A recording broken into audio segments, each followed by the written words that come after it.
ฟังบ่ล่ะเมื่อวานคนดีดีจริงๆนะตกน้ำบ่ไหลตกไฟบ่ไหม้และเหตุแห่งการที่แผ่นดินไหวแผ่นดินสะเทือน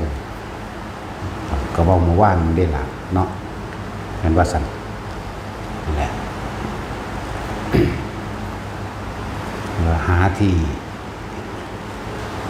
พึ่งของตนเองกับตนเองและเป็นที่พึ่งของตนเอง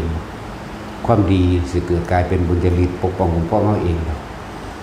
บอกมาเรื่อยๆที่ดอกเกี่ยวกับว่าคนที่เกิดอุบัติเหตุรถคว่ำที่เขาเจ้ามาจากพิษณุโลกก็คือกันเขาเจ้ามายืนยันคำสอนว่าเขาเจ้าเหตุแบบนั้นเป็นแบบนั้นแต่ส่วนมากเขาบ่คอยเบาเขาบ่คอยอ้างนี่จะเบาไปแนวอื่นยกเหตุอย่างอื่น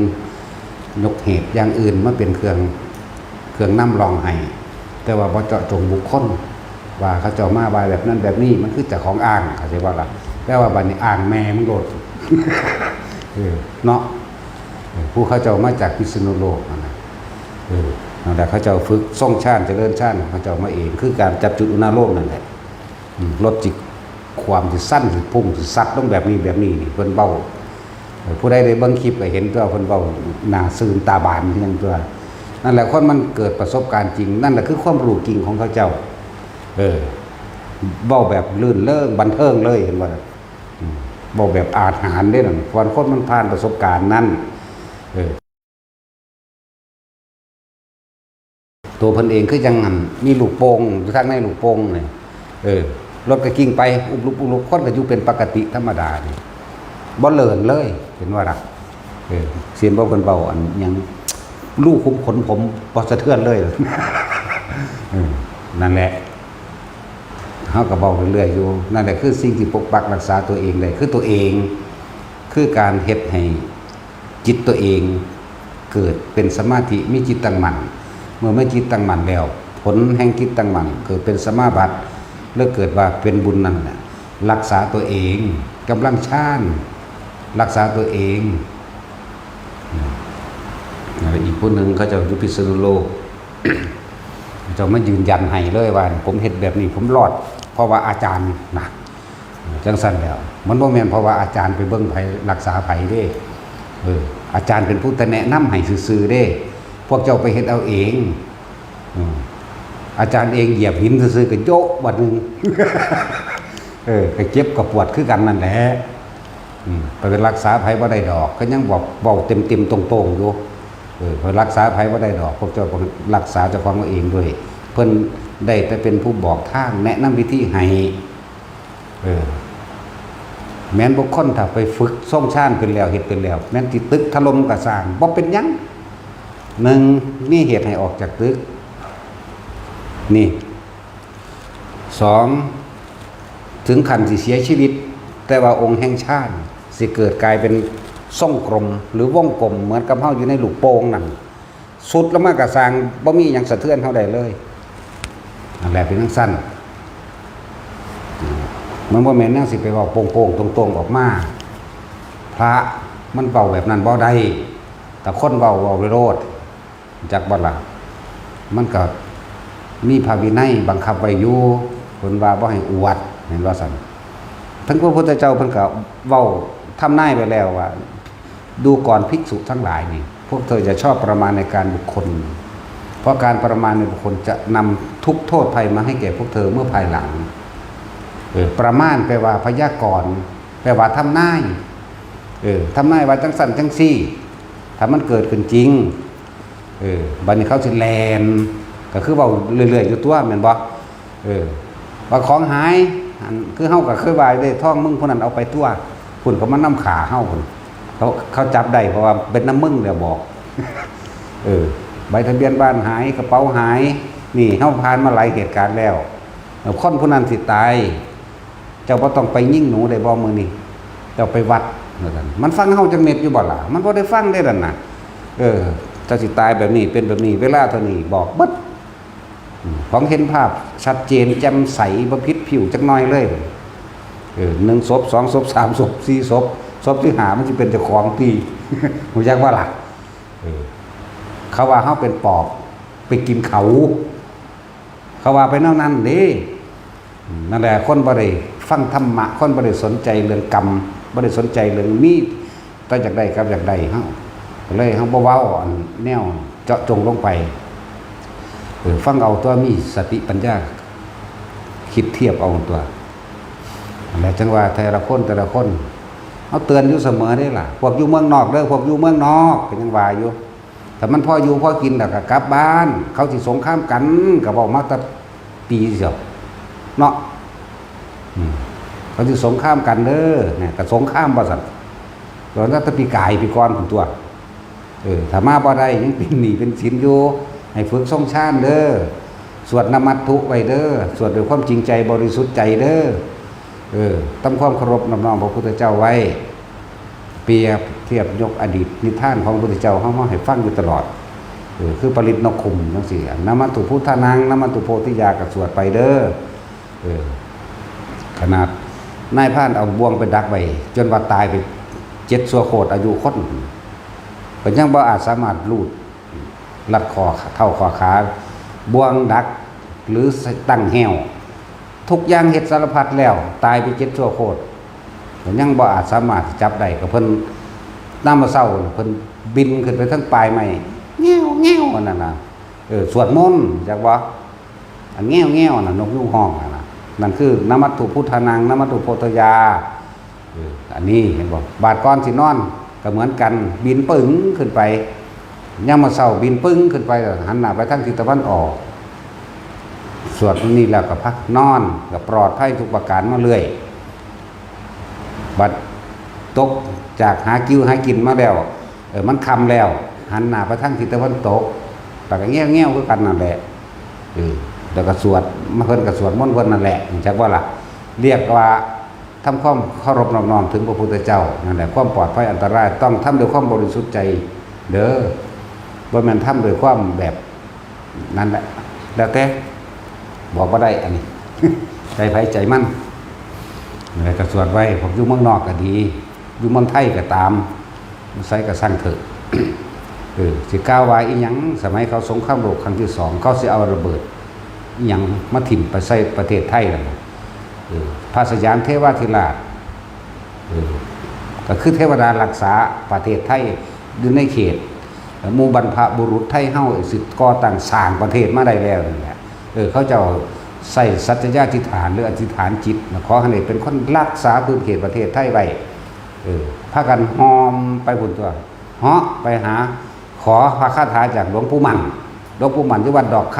ำชูมือนี่ถ้ำดอกคำหลวงปู่มั่นเพิ่นบ่ได้ให้ย่าว2ตัวเพิ่นตั้งนะโมวิมุตตนังนะโมวิมุตติยาซ้ำแม่นบ่ล่ะหมู่เทพเทวดาทั้งหลายเหล่านั้นก็มาสวดอยู่ในกรุงเทพนั่นแหละเขาก็จับกุมกันเขาก็สวดทิ่มระเบิดลูก2ลูกบ่แตกเห็นทั้งสั้นก็เนี่ยนั่นแหละตอนเฮาเอาเต็มบทให้ก็อยู่เมืองนอกก็เฮ็ดไป พวกอยู่เมืองไทยก็เฮ็ดไปสวดไประลึกไปก่อนสิหลับสินอนน่ะพ่อใหญ่บัวบ้านตาดเฮาน่ะบอกว่าก่อนจะหลับจะนอนให้สวดมนต์ไหว้พระก่อนเนี่ยว่าอยู่นั่นว่าล่ะสั่นตัวไผสิไปสวดมนต์ไหว้ให้เจ้าได้ข้อยก็เฮ็ดเอาของข่อยนี่ ถึงแม้ว่าสวดมนต์จะเป็นยาทาภาวนาจะเป็นยากินก็เฮ็ดทั้ง2อย่างเข้าใจว่าล่ะสวดมนต์เป็นยาทาหลวงปู่จรัญอีพ่ออีแม่หลวงปู่จรัญอันนี้กับครูบาอาจารย์เฮาเฮาเป็นเน้นพูนแต่พศ2525พุ่นจักบ่ล่ะพุ่นเดี๋ยวนี้มันเท่าใด68แล้วเด้ มันสั่นภาวนาก็เป็นยากินว่าคำของจอง พากันเฮ็ดเอานั่นแหละคือที่พึ่งของตนเป็นที่พึ่งอันประเสริฐตนนั่นแหละที่ประเสริฐจริงกับพึ่งตนเองทำความเห็นเนี่ยมันตรงกับความจริงของชีวิตจริงคือธรรมะแปลว่าความจริงของทุกชีวิตสรรพสัตว์การเกิดเป็นทุกข์ความแก่เป็นทุกข์ป่วยเป็นทุกข์พัดพรากจากสิ่งที่รักเป็นทุกข์ตายเป็นทุกข์เห็นไหมสาเหตุแห่งทุกข์คือความอยากนั่นแล้วเฮาสิหนีฝืนธรรมชาติไปบ่ได้หรอกคือเกิดแก่เจ็บป่วยพัดพรากจากสิ่งที่รักทุกข์นี่ธรรมชาติมันเป็นของมันแบบนี้อยู่แล้วนั่นแหละแต่เข้าใจความจริงนี่แล้ว น้อมก็มาสู่ตนเองตัวกูหนีบ่พ้นแน่ตายกูหนีบ่พ้นแน่แน่เจ้าสิไปรีอยู่ใส่เจ้าสิเอายาหยังมากินดึงไว้บ่ให้มันแก่ชราบ่ให้มันตายมันบ่มีเนี่ยเจ้าสิไปจ้างไผตายแทนเจ้าสิไปจ้างไผป่วยแทนใดบ่มีปวดแขวเด้จ้างบุกอันนี้มาปวดแขวแทนคณะนี่เอาแต่จ้างใดนี่ก็ถอนถิ่มเท่านั้นแหละเนาะถึงนี้เท่านี้นึงไหมน้องสั่นตัวนั่นแหละท่านว่าพากันเฮ็ดที่พึ่งของตนเองไว้การทรงชาติจะเดินชาติที่เฮาแนะนำกันอยู่เดี๋ยวนี้มีผลมากมีอานิสงส์มากบ่ว่าแต่ผลมากอานิสงส์มากเพราะว่าจังได้กระสานมันก็เป็นหลักของอานาปานสติอยู่แล้วเพื่อเฮาหยิบออกหยิบยกขึ้นมาเพื่อให้เกิดเป็นจุดเด่นขึ้นมาให้เข้าใจง่ายให้เป็นหนึ่งขึ้นมาเลื่อนว่าจับจุดอุณหภูมิก็ต้องอาศัยลมหายใจนี่แหละมันจึงเกิดอาการปิติขึ้นได้เลื่อนว่าทรงชั้นเจริญชาติหรืออานาปานสติอยู่ในปัทมาชาติทุติยชาติจตุตชาติยังก็ว่าไปนั่นแหละ1 2 3 4 4 3 2 1เฮ็ดไปเรื่อยไปเรื่อยมันก็เกิดกลายเป็นสิ่งพกรักษาตัวเองอานิสงส์แห่งอานาปานสติรู้ลมหายใจกับมีอาการปิติเกิดขึ้นหน้าโล่งนี่แหละระหว่างกลางหน้าผากกลางคิ้วเฮาเองนี่แหละทำมากทำบ่อยอานิสงส์มันในปัจจุบันชาติคือบรรลุอรหันต์ได้เลยในชาตินี้ถ้าว่าได้ในบรรลุอรหันต์ในขณะที่มีชีวิตและยืดยาวต่อไปได้ขณะที่เสียชีวิตจิตสุดท้ายขณะจิขาดออกจากร่างกายในขณะหนึ่งขณะจิตหนึ่งเท่านั้นเพียงขณะหนึ่งพวกที่ได้นานอาจจะเป็น2 คณะ 3 คณะบ่ฮู้จักคณะดอกคนนั่นน่ะผู้ว่าท่านเป็นน่ะผู้เป็นแล้วฮู้จักคำว่าคณะมันสั้นบาดสิตายพอดีกับขาดปุ๊บออกจากกันกับร่างเลยนั่นแหละเป็นอรหันต์นี่อานิสงส์ที่1อานิสงส์ที่2อานิสงส์ที่3เขาเพิ่งเข้าสู่อนาคามีคนตายในลมหายใจเข้าใจบ่นี่นั่นแล้วอานิสงส์ที่4แม่นบ่ได้อนาคามีไม่แน่อาจจะได้โสดาหรือสกิทาคามีหรือตกอยู่ที่พรหมโลกชั้นใดชั้นหนึ่งเข้าใจบ่นี่นังสั้นตัวเป็นผู้เกิดในพรหมโลกแล้วคนทรงชาติจากวันทรงชาติตายแต่องค์คณะที่ตายแม้ว่าจะหลงลืมสติไปมั่งในขณะที่ไม่ได้อยู่ในฌานหรือทรงฌานจะมีจักว่าผู้บอกเองสติมันจะขึ้นมาเองหรือมีเทพเทวดาผู้เคยได้รับส่วนบุญกุศลจากเขาสิกระซิบใส่หูเองดอกนึกถึงองค์ชาติที่ใดแม้เข้าใจว่าล่ะแนวมันในนิทานธรรมบทก็มีเบิดนั่นแหละสุนัขตาริชวีขี่ตัวคนว่าแต่ของเป็นอรหันต์พระอนาคามีมันได้ลงมาบอกบ่แม่นลงมาเกิดเด้ลงมาบอกอนาคามีบ่เกิดมีแต่อนาคาอย่างอื่นมันเกิดนั่นแต่จุ้ยเจ้าเข้าใจปะแต่ว่าเข้าใจใครจะบอกแล้วไปสั่นก็เข้าใจอยู่ จังสั่นแหละบอกมาเกิดก็เป็นเทพเทวดาธรรมดาอันนึงนี่แหละแต่ที่พูดถึงแต่ว่าระดับจิตของเจ้ามันเป็นการเดินมาพร่มซื่อๆถึงกิ่งเทวดานี่แหละจะก็เจ้าแยกเพื่อเกิดความละเอียดเทวดา6 สั้น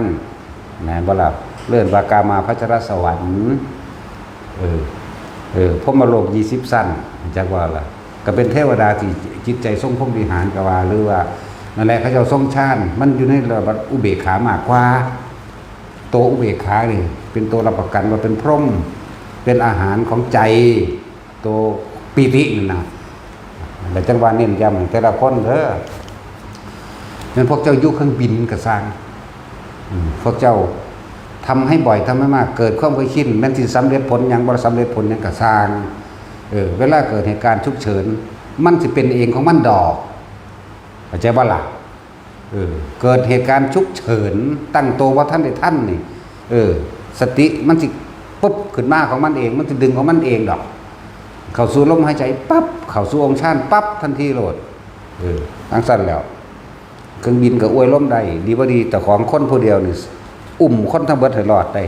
เครื่องบินสิออกนอกรันเวย์หรือยังก็แล้วแต่คนผู้เดียวสามารถรักษาคุ้มครองคนอื่นได้พร้อมเด้ เพราะอำนาจตัวนี้เทวดาเขาหุ่มเขาใส่จักบ่ล่ะนั่นแหละว่าอยากให้ทุกคนนั่นนะมาฝึกเอาเด้อมาฝึกเอาเด้อห้องใจอยู่ซุมื้อเนาะคืออยากให้คนได้ดีคักคือบ่ ต้องใส่แล้วอยากให้คนเฮ็ดเป็นอยากให้คนเอาตัวรอดจุดหมายเฮามีอันเดียวเด้ต้องการคนไปนิพพานทั้งเบิดจากบ่ล่ะนี่คือจุดหมายแต่ว่าบ่แม่นว่าเฮาสิเฮ็ดได้หรือบ่ได้หมายความว่าเจตนาคือว่าอยากให้คนไปนิพพานทั้งเบิดแต่ว่าบ่ว่าคนไปนิพพานเบิดกูสิเข้าผู้สุดท้ายบ่ว่าจังซั่นเด้แล้วแต่ไผแต่มันเด้ นี่พูดถึงว่าจุดหมายอันสูงสุดซื่อๆแต่ว่าบ่แม่นสิทำตามจุดหมายก็สร้างแล้วกูตัวไผตัวมันกูรักษาไผบ่ได้คือกันเด้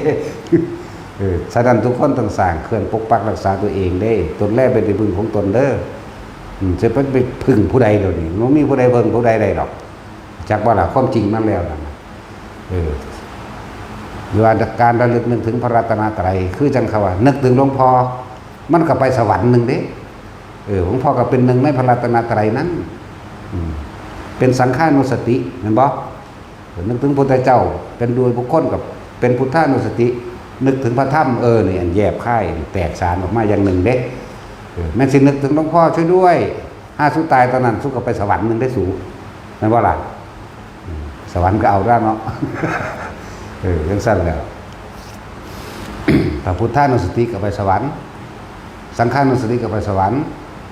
แต่ธรรมานุสตินี่เป็นการใส่ปัญญาในการพิจารณาแล้วจักบ่ให้เข้าถึงความจริงสังฆาจังซั่นไอ้บ่แม่นอันธรรมา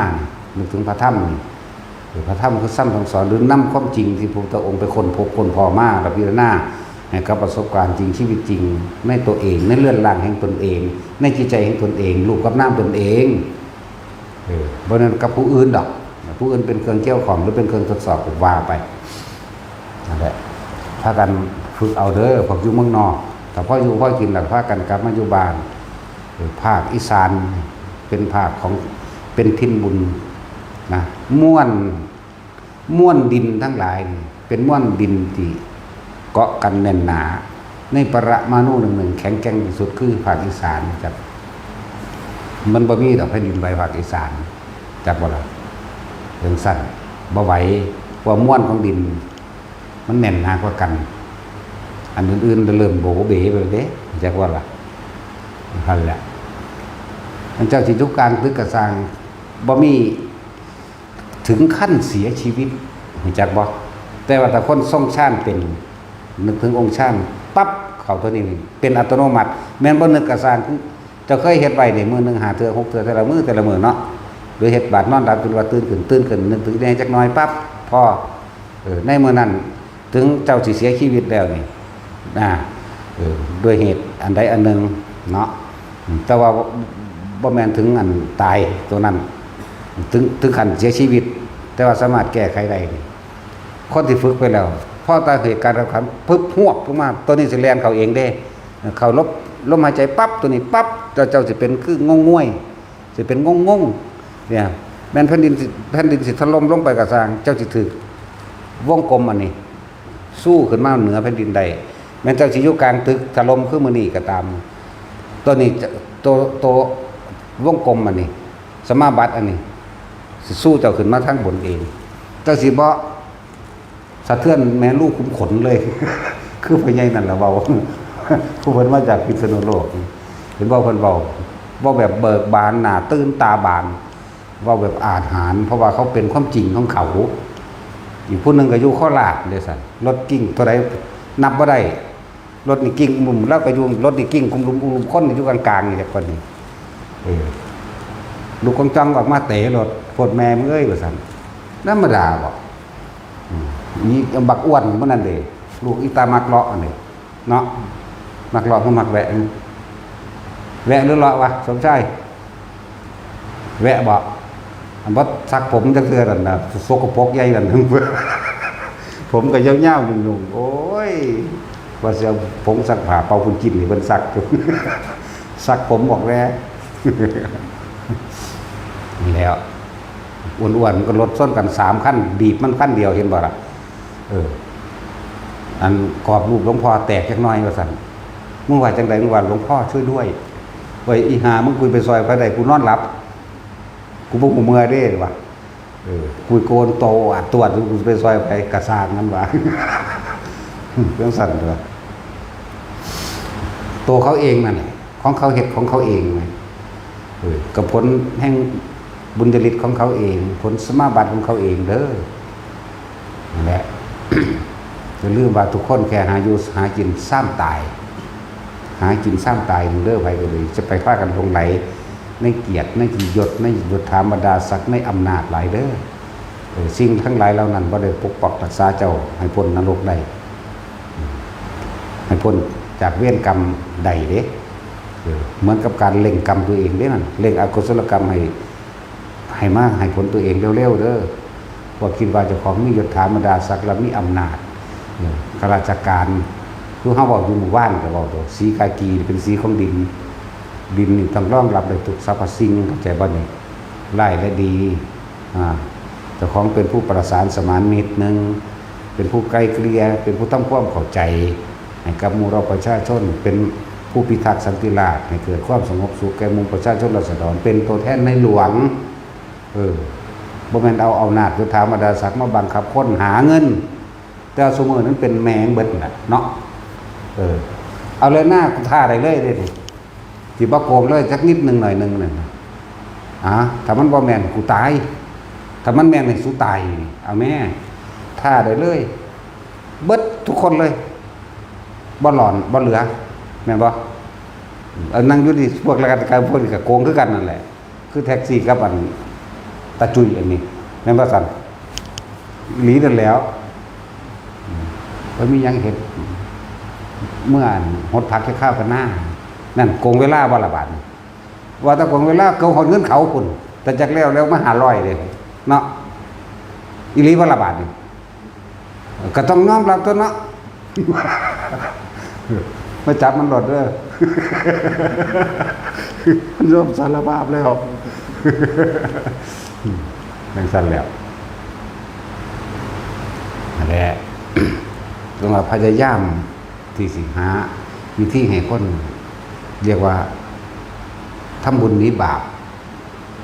พวกอันศาสนาคิดว่าไทยบาปเนาะทำบุญนี้บาปตัวนั้นมันบ่หายดอกแต่ว่าเฮาพยายามสร้างสิ่งที่มันเป็นกุศลมากขึ้นให้มันทับกันบุญกับบาปมันอยู่คนละกระเป๋ากันอยู่คนละช่องใจกันนะมันบ่อาจสามารถลบกันได้เด้อจึงบอกว่าคนที่เคยโกงแผ่นดินโกงของหลวงเอาเงินหลวงแม้กระทั่งโกงเวลาหลวงจากบ้านคำว่าหลวงนี่คือทำเพื่อประชาชนคนหมู่มากได้หลวงเด้อเป็นตัวแทนของในหลวงให้มาดูแลสุขประชาชนทำความเข้าใจกับประชาชนโกงเวลากระสร้างโกงเงินกระตามโกงทุกอย่างโกงหมดทุกอย่างหรอปะก็สิบ่สรุปแล้วกันเลยให้พวกเจ้าทำขึ้นแผ่นดินแน่เป็นหนี้แผ่นดินเด้อเป็นหนี้แผ่นดินเด้อมีการสร้างถนนมีการปลูกต้นไม้นี่คือการทำขึ้นมีการสร้างโรงพยาบาลรถพยาบาลอีหยังที่มันเป็นสาธารณะที่ประชาชนทั้งหลายได้ใช้ร่วมกันศาลาพักริมทางแม่นบ่ล่ะจังซั่นแล้ว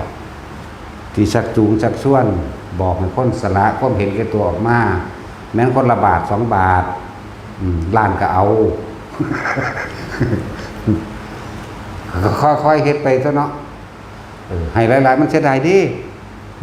กูเสียดายเด้โลดแต่ให้หลายๆมันก็อ้างมุมพร้อมทั้งเสียดายพร้อมบางทีก็อ้างพร้อมเนาะแต่ที่ระบาดมันบ่กล้าอ้างเงินหน่อยมันก็ค่อยชินไปคือสละความเห็นแก่ตัวออกได้นั่น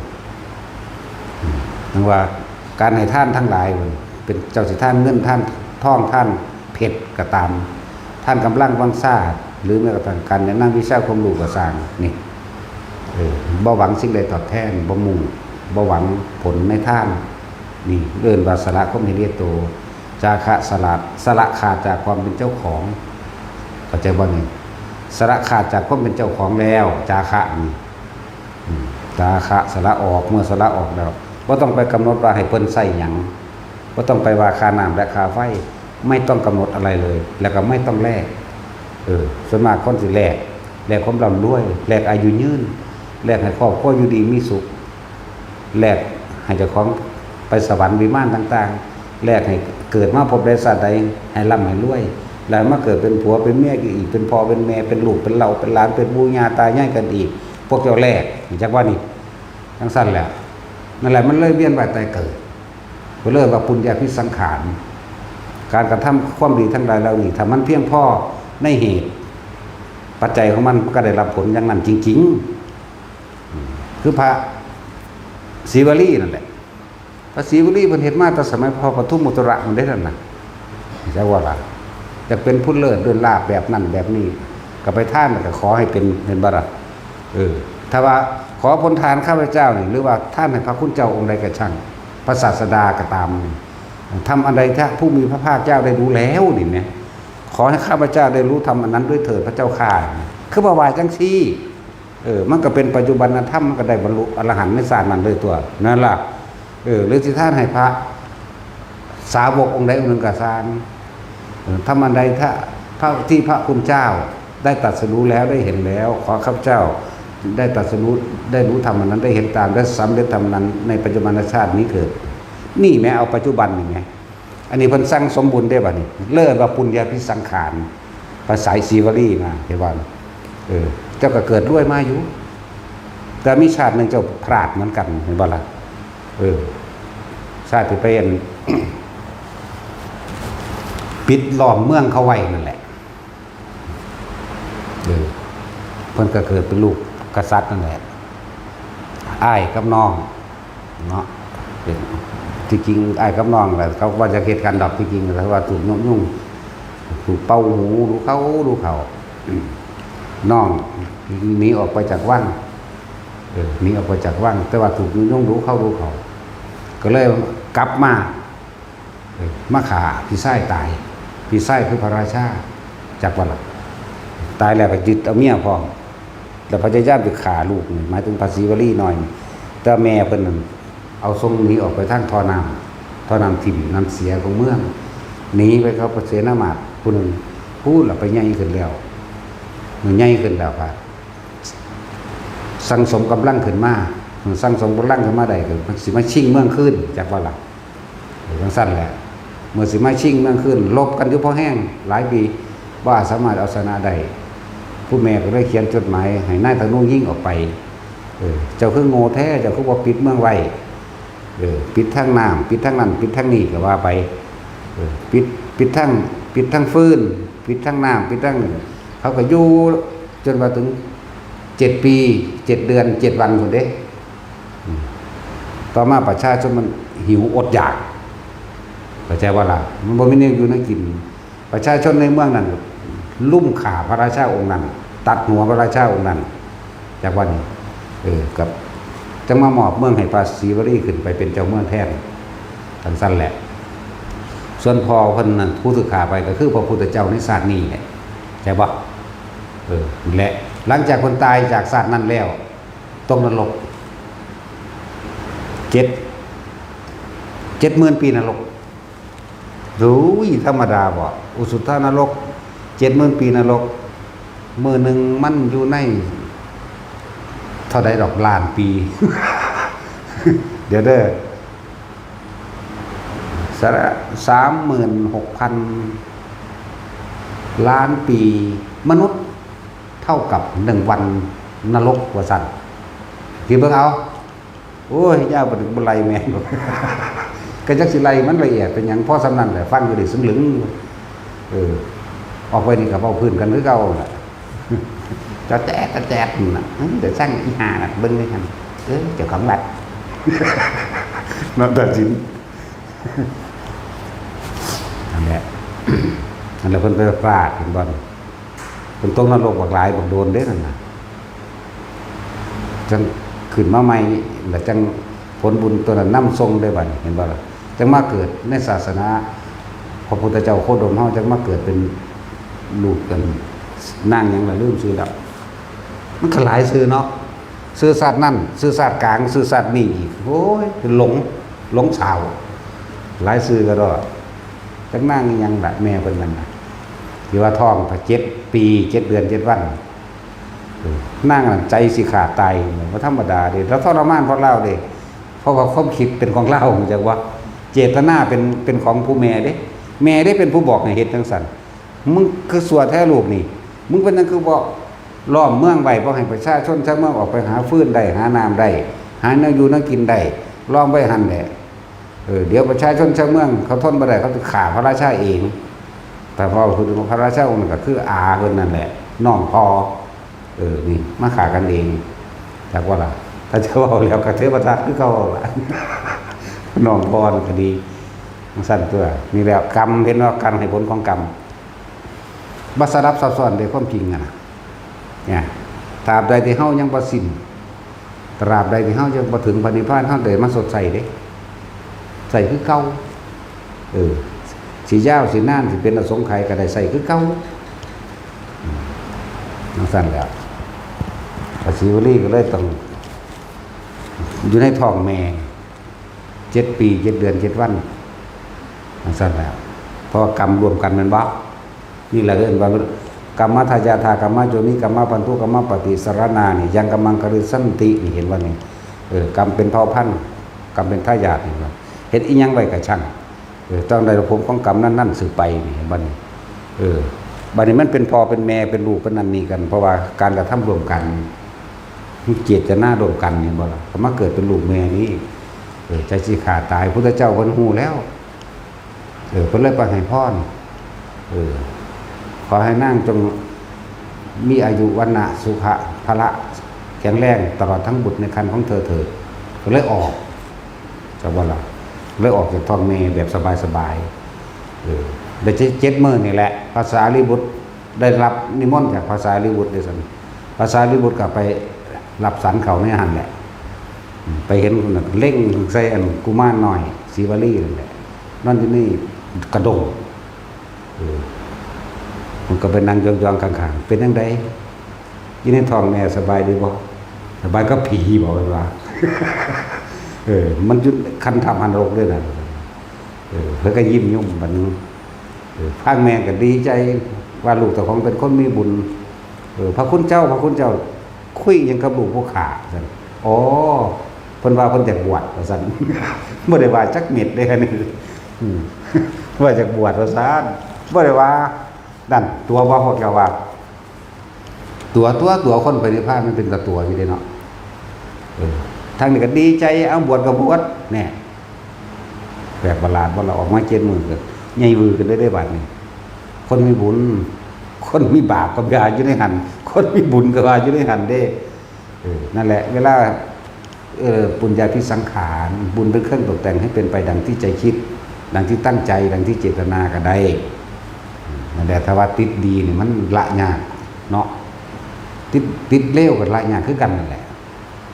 เพราะว่าถ้าติดดีติดหยังละอันนั้นยากอันนี้ยากติดละยากแม่นพอปานกันเสมอกันเบิดนั่นแหละเนาะแล้วมันเป็นเรื่องเล่าของภาษีวลีเลยคือการให้ผลของกรรมเป็นแบบนี้ยาวนานเพียงใดก็สร้างต้องได้รับอยู่ในท้องแม่ตัวใด7 ปี 7 เดือน 7 วันท้องเนาะจังสั่นตัวก็เพิ่นเป็นผู้เลิศโดยลาภอยู่แต่ว่าคนทั้งหลายที่มีถึงไปสวดเอาสีวรีจะมาหาเทโรเนาะสวดคาถาภาษีวลีอยากให้ด้วยคือเพิ่นว่าเด้เอาบาดมันทุกข์คือเพิ่นได้แหมเนาะเป็นหยังคือบ่เอาบาดมันทุกข์นะก็คิดเรื่องนั้นเป็นหยังที่เพิ่นรวยได้ก็ว่า1เพิ่นทำทิสทานอันเป็นท่านเป็นของหายากแต่ท่านนำเพิ่นทั้งนิ่มให้พระพุทธเจ้าพูนทานมาตะพุ่นเด้แต่สมัยพระปทุมมุตระได้ทำนายให้แล้วว่าเธอจะได้เป็นสาวกของผู้นั้นแบบนี้สิเป็นผู้เลิศโดยลาภดุจดังว่าพระสาวกของเราตถาคตองค์นั้น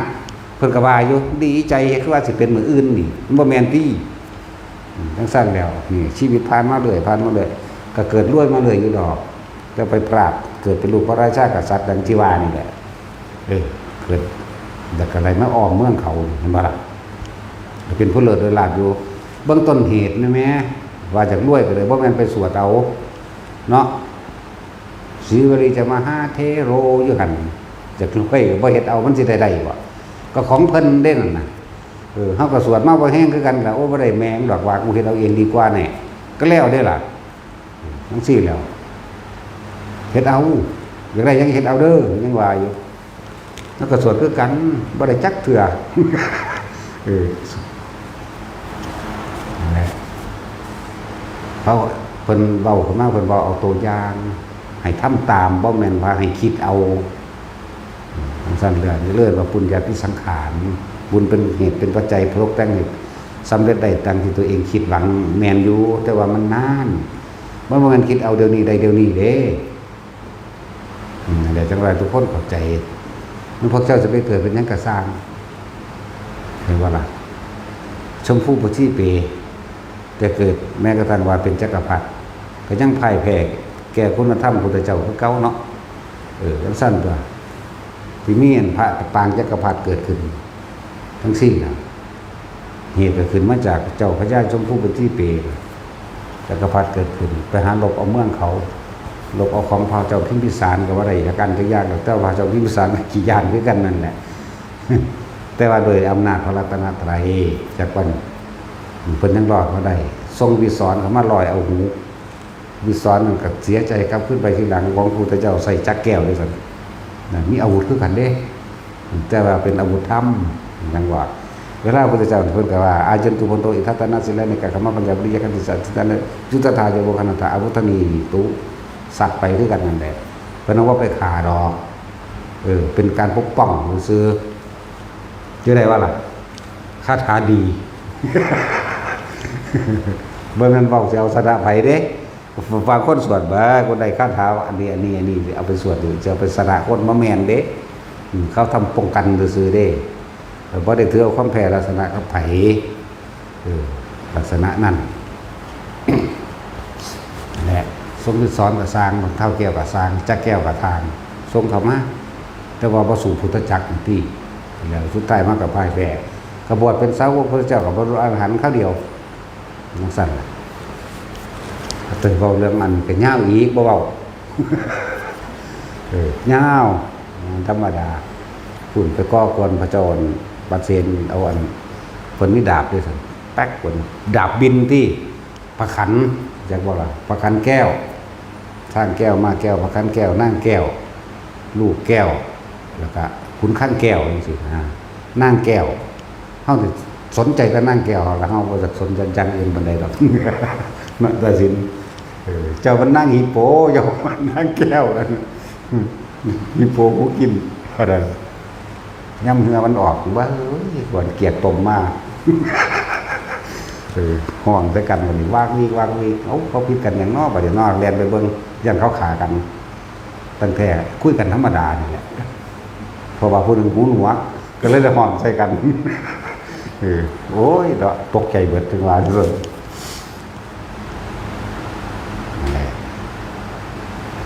ผู้ใดว่าอยากรวยมันบ่แม่นว่าไปสวดคาถานั่นนี่มันรวยมันบ่รวยดอกอยากรวยจริงๆต้องบ่อยากได้หยังรวยแท้เนาะห้างบ่แม่นอยากนะทั้งว่าแต่ละคนเด้อพวกเจ้าอยู่เมืองนอกเมืองหน้าพวกแต่สงครามพวกเจ้าล่ามไปเลยเด้อเหตุต้นเหตุผลกรรมมันมีเด้พวกเขาสู่กันอยู่อันทางต่างประเทศนะบ่ว่าจะเป็นรัสเซียยูเครนบ่ว่าจะเป็นอีหยังฮามาสฮาเมดอย่างนั้นนะประเทศใดพวกปาเลสไตน์พวกนี้ที่จริงคนทั้งหลายแล้วนี่เคยเกิดกับพุทธศาสนามาแล้วเคยเกิดกับพระพัจเจกมาแล้วเด้ร่วมหัวกันไล่พระไล่หงองค์เจ้าร่วมหัวกันเผาวัดเผาบ้านเผาเมืองเด้พวกนี้ในพุทธศาสนามาแล้วเมื่อร่วมหัวกันเฮ็ดเอาชนะคนใดแล้วแต่สุดท้ายแล้วแต่กันเองขากันเองคือเก่านี่แหละอย่างตัวอย่างที่เห็นหลายอย่างพวกต่ำพวกเกิดเป็นคนโปรขึ้นมาทีหนึ่งก็เป็นผู้นำทางความคิดแต่ว่าคิดเป็นร่างมิจฉาทิฏฐิคือเก่าพวกต่ำๆเกิดเป็นหยังมาจากบอกมดดำมดแดงปลวกอยู่ในบริเวณเดียวกันเห็นไหมเป็นหยังไฟไหม้ป่าพวกมดดำมดแดงมันตายบ่นั่นแหละ จุดเศษแห่งกรรมเนี่ยนะเผากุฏิพระมั่งไล่พระสนะพระได้แล้วพระคนนี้แล้วคือจังพระพระเจกหรือพระอรหันต์หรือสาวกอันใดกระสังปัจจุบันก็ขาดกันเองอันนี้เขาก็มีกรรมเหมือนกันอันพวกนี้พอไปหาเผาวัดหลังก็เลยตึกถล่มใส่มันก็ดี ตายหลายคือพม่านั่นปะล่ะมันสั่นแหละแล้วพวกที่เศษกรรมที่รวมกันอีกพวกมดพวกแม่งก็ในหันก็มีเด้ว่ามันตายแต่คนเด้แต่ใจบ่นี่ละเอียดลึกลงไปอีกเด้คิดว่าบ่มีติหมดแม่งมีเด้เราเรื่องกรรมที่จริงบ่สลับซับซ้อนดอกเพียงแต่ว่าเฮาบ่ผ่านความละเอียดของใจตนซื่อๆคือเฮาเห็นไฟไหม้ป่านี่หมดแม่งต่างๆตายบักหลายเด้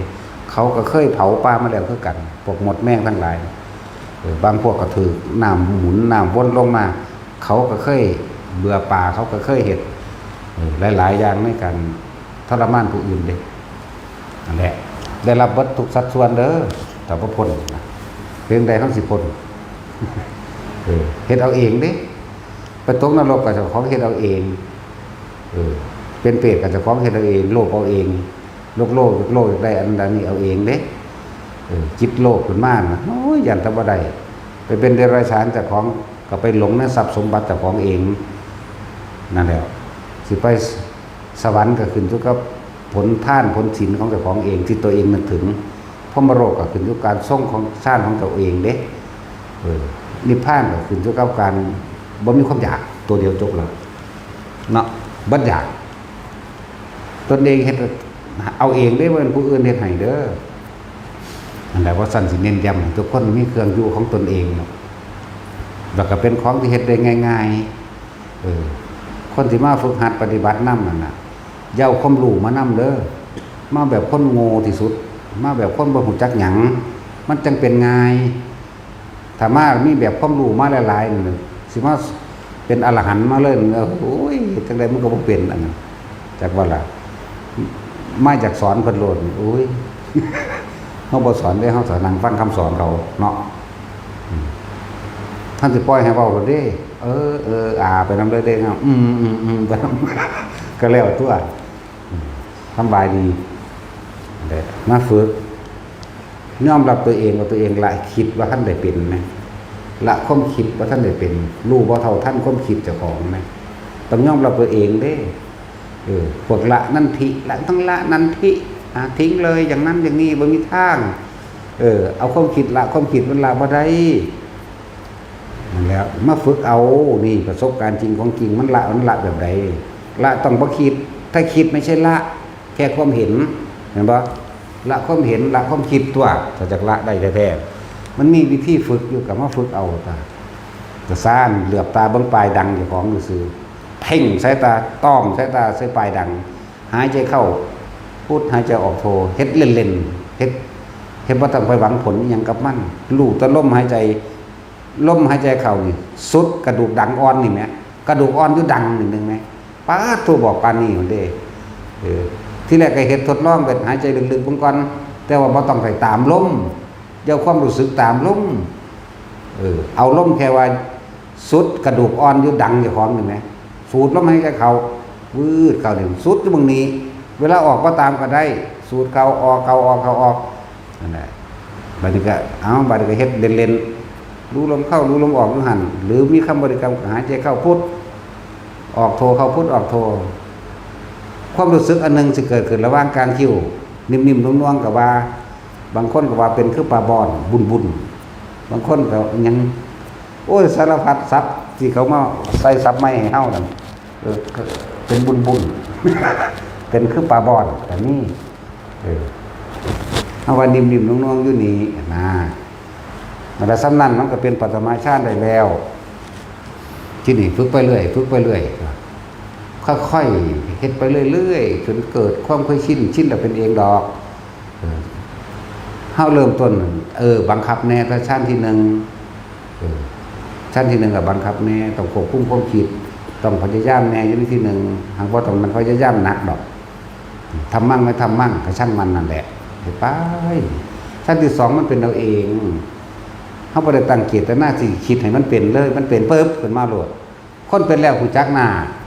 ตัวที่3มันก็เป็นเองตัวที่4มันก็เป็นเองเฮามีหน้าที่รู้อยู่กับว่าที่มันเป็นในสิ่งที่มันเป็นในความรู้สึกเท่านั้นเองแล้วก็อยู่กับแค่ความรู้สึกแค่นั้นเองบัดนี้อยู่เท่าตายผมอยู่กับความรู้สึกตนน่ะคำว่าสมาธิแปลว่าจิตตั้งมั่นไว้ใสเอาฐานใดเป็นฐานที่ตั้งแห่งจิตเอาฐานใดเป็นที่ตั้งแห่งความรู้สึก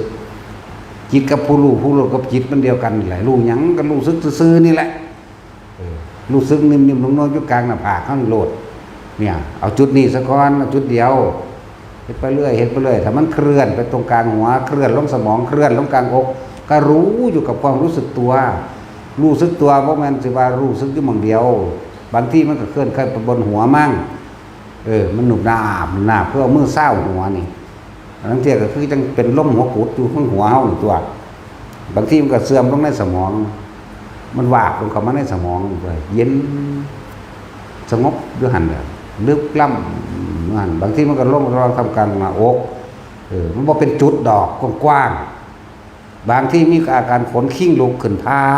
ก็บ่ต้องไปสนใจอาการขนขิ้งลุกขนขิ้งลุกเพราะว่าหยังทั้งที่เฮามีจุดสมมุติว่ามันเกิดเนือบหนาบอยู่ในระหว่างกลางหน้าผากเฮานี่เป็นขนขิ้งลุกพาเวิดแต่ว่าเป็นความผ่อนคลายมีความรู้สึกสบายใจเป็นความอิ่มขึ้นมาอย่างหนึ่งบางพวกก็คือเจ้ากรรมนายเวรมาเอาบุญนำกับแม่นญาติพี่น้องเฮามาเอาบุญนำกับแม่นบางพวกที่มีเห็นนิมิตเด้อจะว่าเห็นผีเห็นเปรตรูปร่างหน้าตาทุลักทุเลบ่สวยบ่งามอย่าไปย่านได้พี่น้องเจ้าของได้นั่นน่ะอาจสิเป็นพ่อเป็นแม่ลุงป้าเอาปู่ย่าตายายมีมาแล้วในอดีตนับประมาณบ่ได้เด้มีโอกาสมีจังหวะปรากฏกินขึ้นได้สำนั้นนึกในใจเลยขอผลทานบุญกุศลกรรมดีคือใครก็ทำมาแบบนี้จงมีแด่สรรพสัตว์ทั้งหลายมีที่สุดมีวิมานก็ว่าเลยของเฮาเว้าร่วมเฮาสิเจาะจงก็บ่ได้นอกจากเฮาเจาะจงที่ว่ามันเป็นตนเจาะอันนี้พวกนี้ร่วมเอาบ่ได้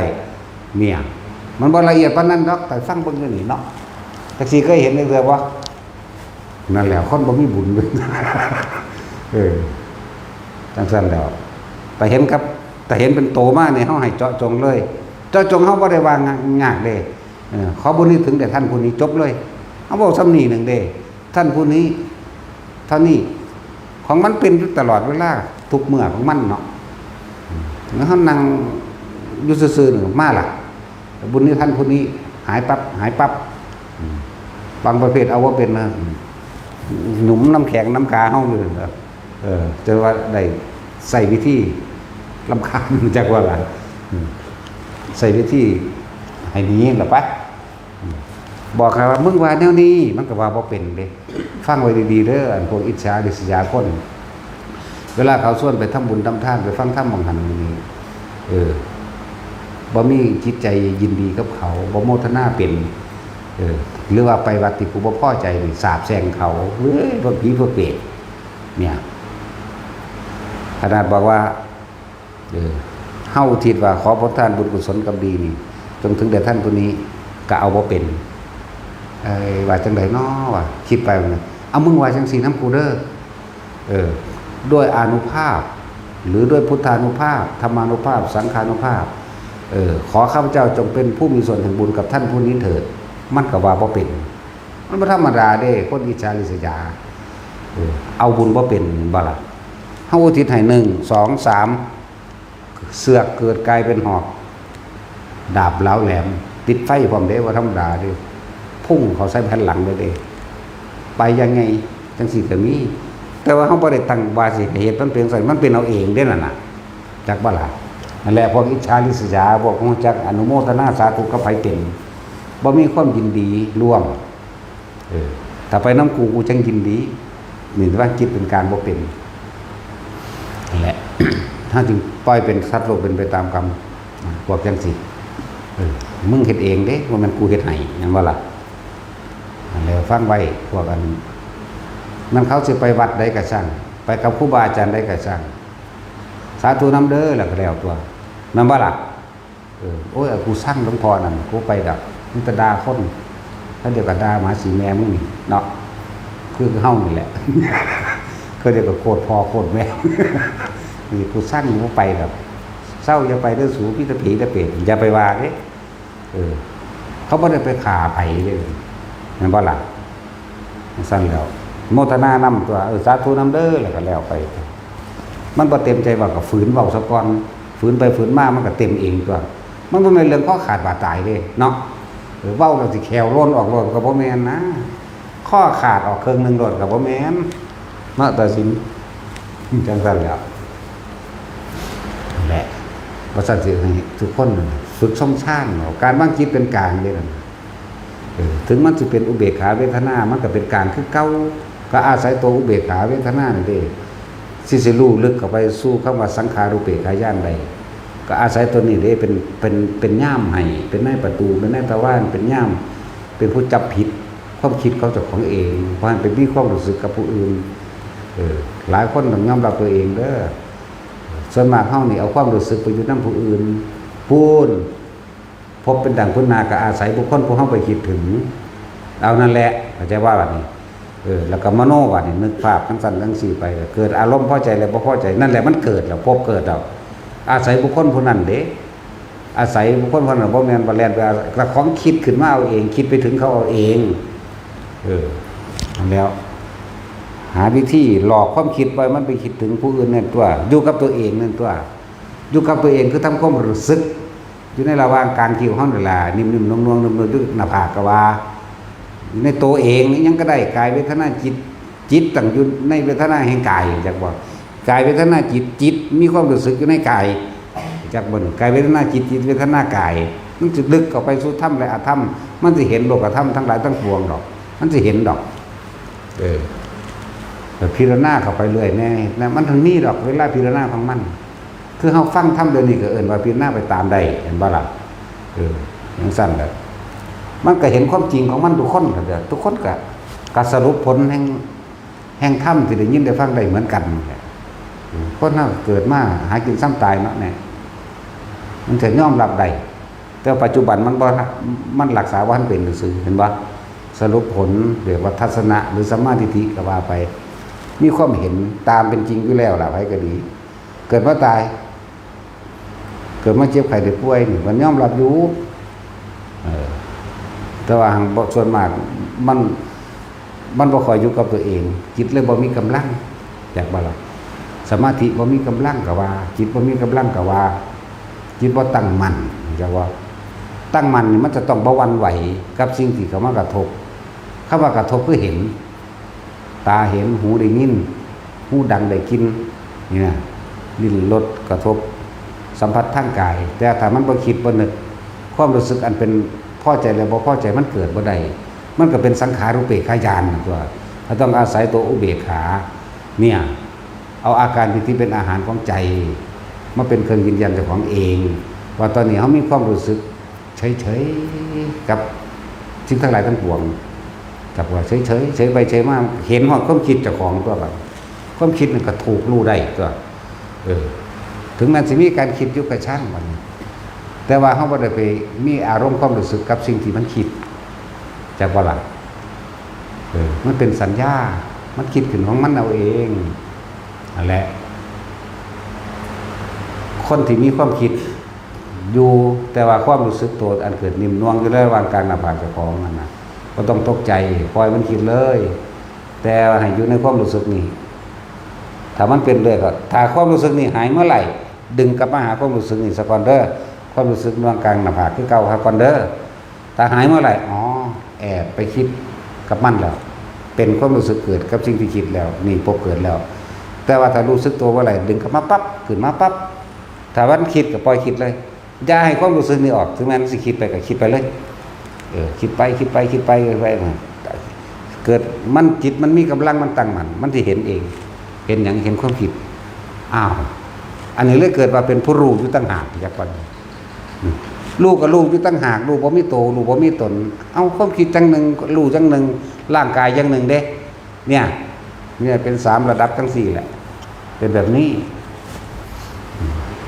อันที่เคยเห็นร่างกายเห็นแต่ของนอนอยู่เด้นอนอยู่เบิ่งว่าผู้รู้กับจังหนึ่งเบิ่งคิดกับจังหนึ่งมันแปลกประหลาดว่า นั่นแหละผู้ใดเฮ็ดเป็นแล้วก็สิเข้าใจเองดอกคนเฮาบ่รู้จักว่าตัวเองบ่ได้มีความรู้สึกตัวในตัวเองเด้แต่มีความรู้สึกพอใจกับบุคคลสัตว์สิ่งของทรัพย์สินแม่นบ่นี่มันบ่รู้สึกตัวเด้แค่ทำความรู้สึกตัวอยู่กับตัวเองนี่มันก็พ้นแล้วยังว่าอยู่ทำให้บ่อยทำให้มากให้มันชินเวลาพวกจะเกิดเหตุการณ์ขับขันสิ่งที่คาดคิดบ่ถึงแม้ว่าจะเผลอสติไม่คิดถึงตลอดเวลาก็ช่างแต่ว่าถ้าแม้นนั่นเรียกว่ามันได้เกิน 50% แล้วเนาะฝ่าพาเปี้ยงมันเข้าเองนะมันเข้ามันลมหายใจมันของมันเองบ่เป็นหยังเฮาฝึกฝ่าพาถึง1-2 เทื่อนี่นึงดอกเอาไปมาแล้วบ่ตกใจเด้ฝ่าพากันเลยนั่นแหละไปแยะเข้ามาตะกี้ตกใจอยู่ฝึกไปฝึกมาฝึกไปก็บ่ตกใจอันที่เขาโยนดังๆตั้มใส่ขาเฮาเขาก็เลี้ยวเบิ่งธรรมดาเด้แปลกอยู่เด้แต่มันเป็นเราเองเด้นั่นแหละ หลายอย่างฝึกเอายังจะว่าที่เขาเกิดอุบัติเหตุนั่นแหละมีอันนึงอุ้มเขาไว้รถทิ้งอุ้มไปคือเขาอยู่ในฟ่องอากาศนี่ไหม เคยเล่นอันนั้นว่ามันเป่าฟูมันเป็นวงกลมเห็นไหมนะคือจังค้นอยู่ในหันเด้ว่าหนึ่งของเจ้าของเองเด้ว่าหนึ่งลดความลุ่มไปเขาเจ้าก็รู้สึกว่าเขาเจ้าก็เห็นเด้ว่ากิ่งอูไปก็อยู่ในระหว่างทำกลางรถมันบ่ไปแตะอย่างเด้อย่างสั้นละบัดนี้อันผู้ว่ารถส้นปุ๊นั่นก็นิ่มเด้โอ้รถส้นนิ่มก็มีมูลอัญญะอยู่นิ่มอยากว่าเขาว่านิ่มเขาเว้าฮักก็ฮู้ได้เพราะว่าฮักก็ส้นมานิ่มคือกันไงรถเขาบุกออกไปทั้งหน้ารถเฮานี่มันเป็นก็จังไปหางาใหม่ซื่อๆนี่เด้แค่มีสีขาวสมัติดเท่าจังหน่อยเท่านั้นนึงเด้แล้วว่ามึงสิเอาเรื่องบ่ซั่นก็บ่ตัวกูจอดมึงแล่นมาส้นกู จนว่ารถตู้ถอยหลังมันเด้นิ่มๆมื้อนั้นไปนั่งน้ำแน่บุยายหยังยายเราเมื่อบางเรื่องว่าเราตายแล้วยายหลังยายหยังน้อยายสงวนตายแล้วบ่ฮะยายสงวนเจ้าตายแล้วบ่ ถามยายสงวนเป็นไดว่านิ่มไหมนิ่มว่าซั่นนิ่มที่บาปรถส้นกันเป็นนิ่มเนาะ แต่ว่ามันเป็นจังซั่นอีหลีรถมันนิ่มอีหลีเมื่อนั้นบากันอีเบนเนาะเป็นคนขับเนาะเบนได้ครับแล้วเขาก็ส้นปึ่งจนว่ารถตรูดขึ้นหลังรถเขาบ่เป็นหยังรถเขาบุบเข้าไปหอดหม้อน้ำฟงออกไอ้ฝาหม้อน้ำฟงออกตัวนั่นแหละอันนี้เป็นสั้นที่เขาบอกมากก็เป็นจริงเพราะว่าเขาก็เป็นมาแล้วคือกันมันประคานกันได้ฝึกไว้เถิดแนวป้องกันตัวของเองแม้นถึงว่าหมดอายุจริงๆไม่เจ็บปวดเด้อบ่เจ็บปวดเด้อเพราะว่ามันหนีมันรู้ตัวก่อนจักบ่มันรู้นี่มันออกก่อนออกจากร่างกายก่อนตัดขาดจากความรู้สึกของร่างกายมันบ่เลยบ่เจ็บบ่ปวดดีปึงออกเลยเด้พวกนี้ถึงเวลาสิตายแบบอุบัติเหตุก็มีอยู่เหมือนกันกับพระโมคคัลลาถึงขาตายนั่นแหละเพิ่นออกไปก่อนแล้วเด้นั่นน่ะเข้าใจบ่นี่รู้อยากสิถามไว้ดอก เข้าใจบ่ดีนั่นเด้อซึ่งลึง เพิ่นออกรู้ตัวแล้วเพิ่นออกไปก่อนแล้วนี่เขาก็ทุบร่างกายซื่อๆแล้วเพิ่นจังมาร่วมทอกกระดูกเขาไหมจังมาเฮ็ดเป็นพระโมคคัลลาประสานกระดูก กล่าวว่าสวดว่าทองเอาอีกแล้วเนาะมีอีกเด้คาถาต่อกระดูกอีกเนาะทั้งบ่บอกหรอกลืม นี่เป็นอยู่นั่นสั่นละแต่เพิ่นจังมาทูลลาพระพุทธเจ้าจึงเป็นผู้เอาไปเผาเองพุทธเจ้าทำชาวบรรณคิดเองได้พระโมคคัลลาเผาเองแล้วบรรจุกระดูกอธิษฐานเองพร้อมจักว่าละสั่นละอีกองค์หนึ่งคือง้อส้นตายเห็นว่าพายังพาหิยะบอกนะพาหิยะเห็นบ่นี่บรรลุอรหันต์ข้าวเดียวหนึ่งองค์เนาะออกไปนอกทง งัวส้นตายเพิ่นบ่เก็บเด้เพิ่นออกก่อนมันจังสั้นแหละจักสิวางได้ตัวลูกมันก็บ่มีโตเนาะมันก็ไปของมันเองแหมในสมัยปัจจุบันมื้อนี้ก็คือการที่คือเฮาฟังข่าวอันพระอรหันต์เครื่องบินพระตกพระอรหันต์ตายเบิดคนยังเบิดหลวงปู่สวัสดิ์สุวโจจังซี่แหมหลวงปู่จวนกุรเชษโธหลวงปู่บุญมาจิตตเปโมแล้วก็หลวงปู่ยังอยู่วัดอภัยดำรง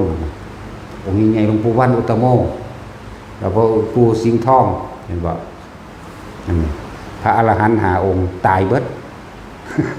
คนขับเครื่องบินบ่ตายนั่งบานก็บ่ตายคนหลอดพระอรหันต์ตายแน่จังซั่นแล้วพระเจ้าไปกำหนดไปก่อนแล้วนี่พวกเจ้าเขาเจ้ามันมีสติวินัยโยอยู่แล้วจากว่าเป็นอัตโนมัติแล้วพระเจ้ายิ้มหัวรอหยอกกันเฉยเด้อีกแอกเฉยเลยนะโอ้ยยันว่าโอ้ยสบายเนาะฮ้อนมองก็เด้น่ะฟ้ากับผ้าเครื่องบินไปตอนฟ้าผ้าเครื่องบินนั่นแหละจักว่าล่ะมันจังปัวลงหน้าดูอันปทุมธานีตกลงทงหน้าเขาเจ้ามันไปก่อนแล้วบ่เจ็บดอกแล้วพวกเขาเจ้าเก่งแล้วจักว่าล่ะฝึกเอาเด้อฝึกให้ไผบ่ได้เด้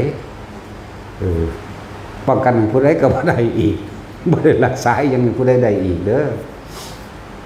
นั่นแหละตัวไผตัวมันโลดแต่คำว่าตัวไผตัวมันก็บ่แปลว่าไปเบียดเบียนไผดอกบ่คมเหงบ่รังแกผู้ใดดอกสิ่งเหล่านี้มันบ่อาจสามารถสิรองรับกันได้ความเจ็บปวดรองรับให้กันบ่ได้แต่จุ้ยเจ้าหักเมียเจ้าเวลาเมียเจ้าปวดหัวเอามาก็สิปวดแทนได้เยอะว่ะมันธรรมดาเจ้าแล้วเนาะสั่นเถอะเวลาเจ้าเวลาเจ็บท้องเอามากก็สิเจ็บแทนตัวใดอีกเวลาคิดมากก็สิคิดมากแทนก็บ่ได้อีกเด้คิดเอาเองเนาะเวลาเฒ่าก็คือกันมากก็สิเฒ่าแทนน่ะก็เฒ่าบ่ได้อีกหูกูก็บ่ยอมเฒ่าคือกันเฒ่าซะเบิ่งกูอยากเฒ่าเนาะแต่ก็เฒ่าพอกันนั่นแหละยิ่งความตายแล้วอันแล้วเลยอันมันเจ้าสิกอดกันทุกกระซางตายคือเก่านั่นแหละแนว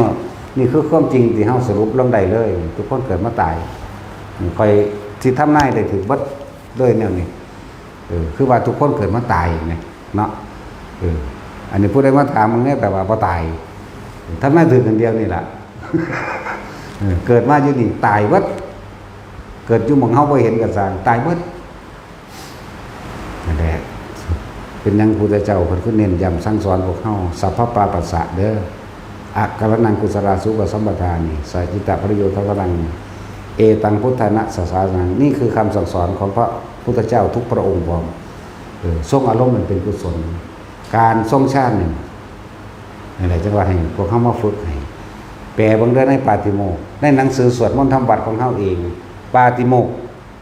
โอวาทปาติโมกข์แปลเต็มเฮาเห็นในอันอื่นๆน่ะก็เจ้าแปลสั้นๆเนาะจงยังจิตให้เขารอดปลอดจากอกุศลทั้งปวงเหมือนว่าสั้นเพิ่นจะมาแปลแค่ว่าขันติปรมังตโพธิติขาเนาะขันติเป็นตบะอย่างยิ่งจักแม่นยังเป็นตบะฮู้จักตลอดกะบะเนาะแม่นบ่ซั่นถามตัดสินมึงแม่ฮู้จักว่าตบะไปว่าหยังบ่จักมีแต่ตบะแตกขันติเป็นความอดทนข่มใจเป็นอย่างยิ่งที่จะนำเข้าสู่ความสำเร็จมีพระนิพพานเป็นที่สุดจักว่าล่ะเนี่ยมันก็แปลมาซ้ำนี้นึงเด้อดเอาเด้อทนเอาเด้อต่อคำบอกต่อคำสอนต่อการกระทบกระทั่งซึ่งกันและกันแน่พูดบาดนี้เพิ่นไล่บรรยายไปจนว่าให้หาเครื่องอยู่หุ่นวิตกวิจารณังบุปสมานอัจฉตังสัมปัสสาตนังเกตโซเอโกทิภาวังอภิจกังอภิจารังวิเวกชันติสุขังปตมังชานังอุสัมปชาวิหารตินั่นให้อยู่ในฌานที่1มั่งที่2มั่งที่3มั่งที่4มั่งนั่นแหละจนบ่อยจนมากจนชินนั่นแหละเฮาก็สิค่อยเห็นเป็นทางไปแห่งพระนิพพานนั่นแหละจิตมีกำลังสมาธิตั้งมั่นอยู่ในฐานอันดีแล้วเข้าสู่ความเป็นอุเบกขาได้แล้วก็ไหลเข้าสู่กันเห็นสังขารุปเบกขาญาณได้มันพอลงไปนี่แล้วก็สามารถละอาสวะขยะญาณได้อาสวะอารมณ์ที่ยังข้องเกี่ยวอยู่ ของอยู่กับอย่างอารมณ์ของอยู่กับความพอใจตัวเดียวนั่นก็ไปหันตัวถ้ามีญาณญาณังแปลว่ารู้เท่าทันความเห็นของตนเอง มันก็จบลงมาหันเองนั่นแหละแปลจนจบเลยในหนังสือสวดมนต์ธรรมวัดเท่านั้นเลยอ่านจนเถอะปุ๊บเนาะอุตส่าห์บืนแปลเลยเด้ บืนเอาเด้นั่นน่ะพอแห้งอยู่เด้จริงๆมันลืมแล้วล่ะถ้าโดนล่ะบาลีกับเป็นมาตาเป็นเน่นั่นแหละแต่ทิมเบิดแล้วว่าอันนี้สำคัญมากนะกับบืนเอาเลยแต่พิษจะถือ